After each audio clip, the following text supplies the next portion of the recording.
Hey, in this video, I'm going to jump in and show you how I edit myself in thumbnails. And this is something you can use in Photoshop to make yourself pop and give yourself that kind of like over the top, contrasty, dynamic image of yourself on your thumbnail. So you might see this in MrBeast videos or thumbnails and some other popular YouTubers as well. But I just wanted to jump in Photoshop and show you a quick way of how you can edit yourself and use simple techniques to make yourself pop out and have more dynamic nature to those images. So let's jump over to the Photoshop and I'll show you what I do. All right, here we are in Photoshop and I have my kind of default thumbnail poses file up, and it has a number of different edits I've done, but I have just a simple one that I took of myself that I use on some thumbnails. And this is the final product. So this is the final edit that I would export out with an alpha channel, and then I'm able to drop those into any thumbnail that I need them in.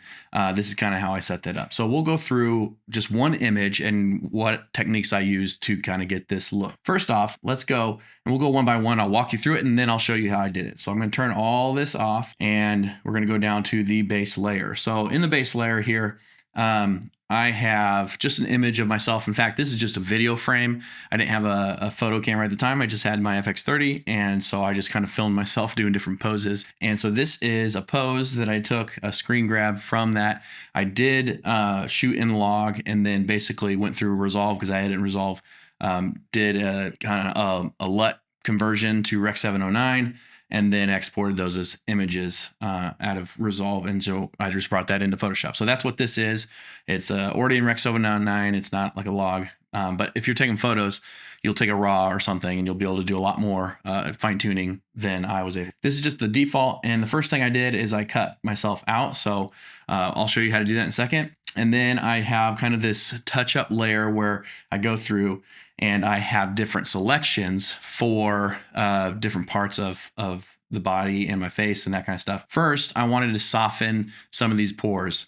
And so in the process, I open it up and I'll show you in a minute. So that's that layer. It kind of just softens the skin a little bit. And then I also have these other layers that are hidden right here are for changing the color of my shirt. So I can have, a green shirt or a red shirt or a teal shirt or whatever. I'll show you how to do that in just a sec. And then I have what I call the dodge and burn layers, which is just like adding more light. So I already am lit pretty well.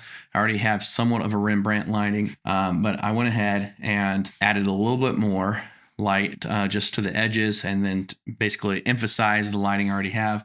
And then it really comes together when you add a burn layer. And so the burn layer just darkens some of those and adds some more contrast to those layers. And then the last final touch is adding a little bit of eye pop. We'll zoom in here and you can see those eyes just kind of pop out a little bit. And I'll show you how to do that, all those steps right now. So let's jump through and I'm going to go ahead and start from the beginning. So we'll turn all these off here. So as we started with kind of just this blank slate, I cut myself out and I'm not going to show you how to do that. Typically right now with Photoshop is really easy. You can just hit select subject or remove background. And then if you want to fine tune, you can go into the, if I were to select this real fast just to show you, it's just going to select what I have. But if you were going to go into the select and mask, and here is where you can fine tune the hair.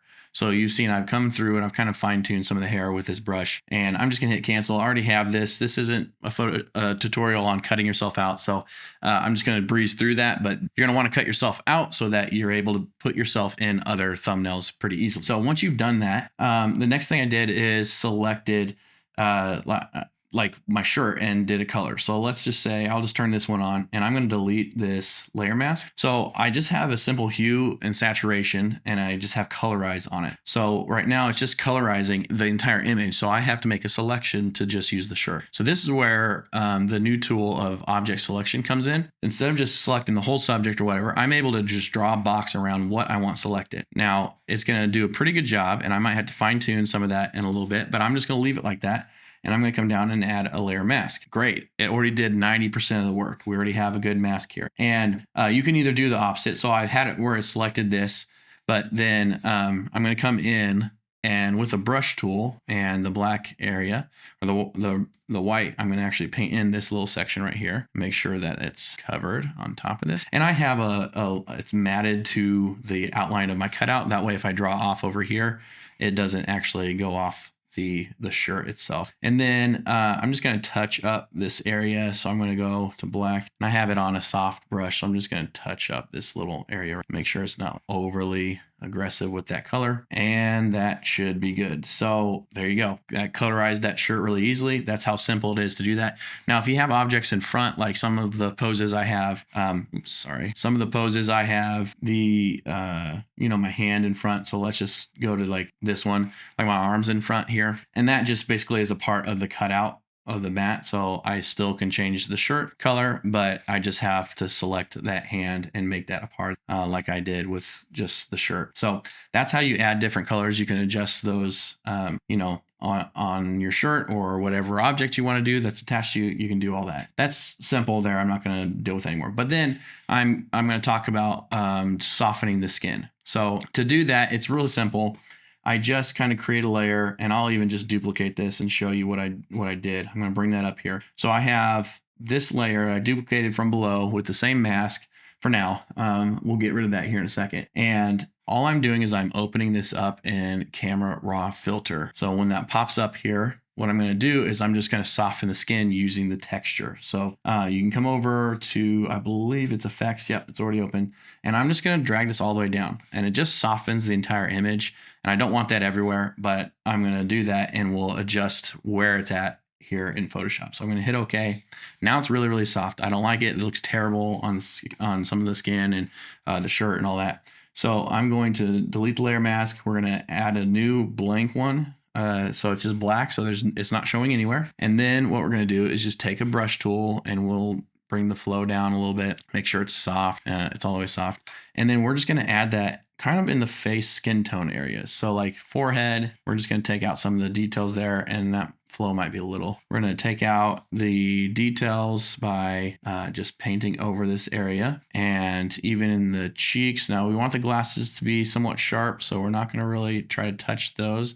We're going to be careful on that. We're going to go around the eyes and soften up some of these wrinkles and things around the eyes, because we want the eyes themselves to pop out quite a bit. So I'm just painting, like literally just with a brush. You can see over here, I'm just painting this layer back on. So I'm coming over under the cheeks, or under the glasses on the cheeks, making sure that that's painted on there, and then even the nose. And then I'll come down and do a little bit of like the lip area as well. Now that doesn't look great, so I'm going to kind of back up, and then I'm going to bring the flow down a little bit so that it doesn't affect that area. I just want to soften that a little bit. And then even down here, bring it back up. We'll come through and just kind of touch up the neck area, soften that up a little. So if I back out, you can see before and then after. And it just takes a little harshness away from the face to help you get kind of that plasticky look, if you will, that a lot of YouTube thumbnails have nowadays. So once that's done, I'm going to add the dodge and burn. So we're going to disable, we're going to delete, the mask. And then I'm just going to turn dodge on, and it's just going to show you, this is just curves. I'm just bumping the curve up a bit. So the curve is just making everything brighter. But now we're going to add a mask, and we're going to paint on the areas we want that to be bright. So coming up the forehead, it's already pretty bright on the forehead. We'll have, around 50% is fine. And we're just going to kind of like paint it on a little bit. So right here, we're going to add a little bit of exposure on this side of the nose, basically where the light is catching. We're just bringing up that exposure where the light is hitting, and even in the beard here, bring up where the light's hitting. You can even come over and add a little bit more of that Rembrandt light, to that side of the face there to help it to pop. And then make sure we come down. We're going to do the whole image here, add a little bit there.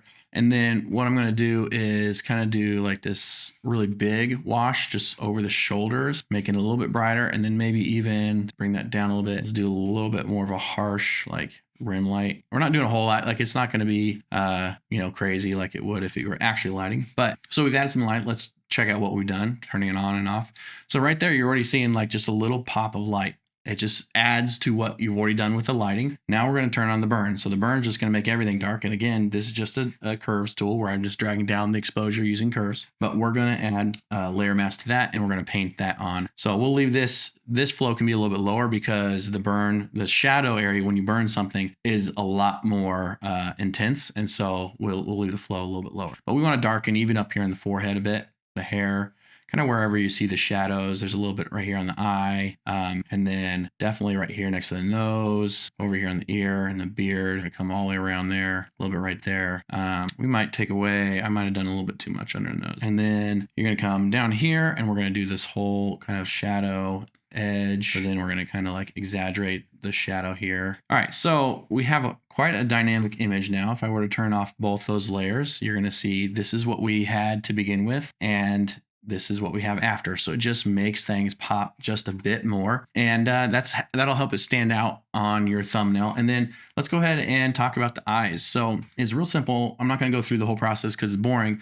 All I did was I already just took ellipse tool. So I just went here and I just drew a circle, right? So there's a circle there, and it's this blue color, and I have it set to, they're both in a folder, and that's set to like add or the linear dodge. All I'm doing is I'm lowering the opacity of that blue color. So you kind of pick whatever color your eyes are or similar. And I just have that going down to like 15%. And then I'm just masking out just a tiny little bit. So the first thing I'll do is I'll mask out. So like if I were to, let's go in this, you'll see the mask itself. The white is what's showing, but the ellipse is only the circle. The ellipse, I literally make the size of my iris. So all this extra stuff doesn't matter because it's outside of the ellipse circle. But my ellipse is the full circle, and then I paint on basically everything that covers the eye. So I paint on the eyelids and all that, and then the pupil, and using the black, and that's how I create the mask to cut out that. But then I fade it so that really what you want to do. Let me come back here.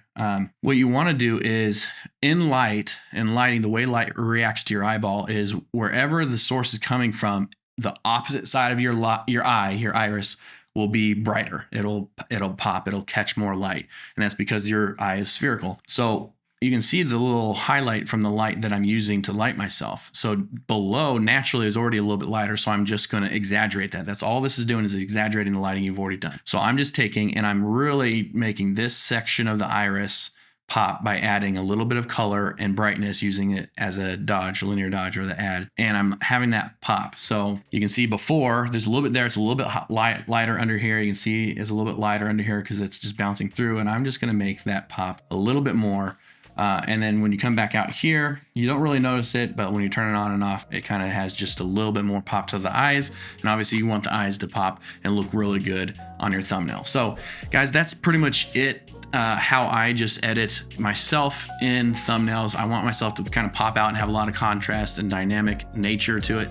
So use these techniques, cut yourself out. If you want to put yourself in a thumbnail, you don't have to go full plastic like some people do, but you can just add a little bit of these elements. And then I always say, like, take it to the full max, like see the full difference and then bring it back. So a lot of these layers, like they're not at 100% opacity, they're at 15, 20, 30% opacity, because I don't want it to just be crazy different than what I've already done, but I want some elements to basically enhance and make what I've already done with the lighting even better. So hopefully this video helps you out in some way, or you can use some of the techniques that I talk about in it. And if you're interested in another video, check out this video here. And as always, I'll see you in the next video.